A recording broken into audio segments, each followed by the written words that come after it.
Praise the lord. ఈరోజు మీకోసం జీవము గల దేవుని మాట, సామెతల గ్రంథము 8వ అధ్యాయము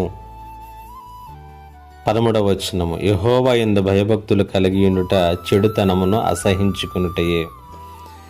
ఈ భూమి మీద మనకిచ్చినటువంటి ఒకే ఒక్క జీవితంలో ఎవరూ కూడా చెడ్డగా ఉండాలని, చెడ్డగా ప్రవర్తించాలని, అందరూ మన గురించి చెడుగా మాట్లాడుకోవాలని నాకు తెలిసినంత వరకు ఏ మనిషి కూడా అనుకోడు. అందరూ కూడా మన గురించి మంచిగా చెప్పుకోవాలని, మనం అందరికీ మంచి చేసేవారముగా ఉండాలని మనం అనుకుంటూ ఉంటాం. అయినప్పటికీ కూడా చాలా సందర్భాలలో మనం అనుకున్నంత మంచిగా మనము ఉండలేము, కానీ మనం అనుకోలేనంత చెడ్డగా మన జీవితాలు తయారవటం అనేటువంటిది మనం చూస్తూ ఉంటాం.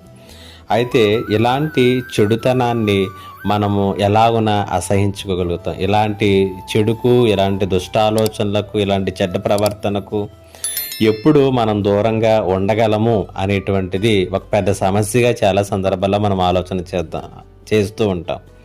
కానీ పరిశుద్ధ గ్రంథము దానికి సరి అయినటువంటి సమాధానాన్ని ఇస్తుంది. చెడును మనము సమూలంగా మన జీవితాల నుంచి పారద్రోలాలంటే ఏకైక మార్గం ఏంటో తెలుసా? దేవుని యందు మనం భయభక్తులు కలిగి ఉండటం అంట.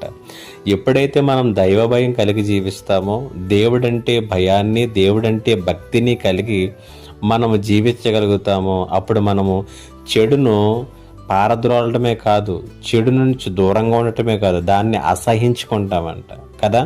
అసహ్యముగా కనపడేదాన్ని మనం ఎప్పుడు కూడా ఇష్టపడ్డాం. కాబట్టి మన జీవితాల్లో చెడును అసహించుకునేటంతగా మనం మంచిగా మారాలనుకున్నప్పుడు ఉన్న ఏకైక మార్గం దేవుని యందు భయభక్తులు కలిగి మనం జీవించటం.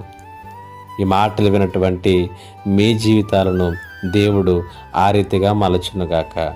ఆమేన్. ప్రార్థన చేసుకుందాం. మా దేవానికి వందనాలు. ఈ మాటల చేత ప్రతి ఒక్కరిని దీవించమని, చెడును అసహించుకున్నటువంటి ఒకే ఒక్క మార్గం నీ యందు భయభక్తులు కలిగి ఉండటం, అందులోనికే ప్రతి ఒక్కరిని నడిపించమని యేసు నామములో అడిగి వేడుకొనుచున్నాను తండ్రి. ఆమేన్.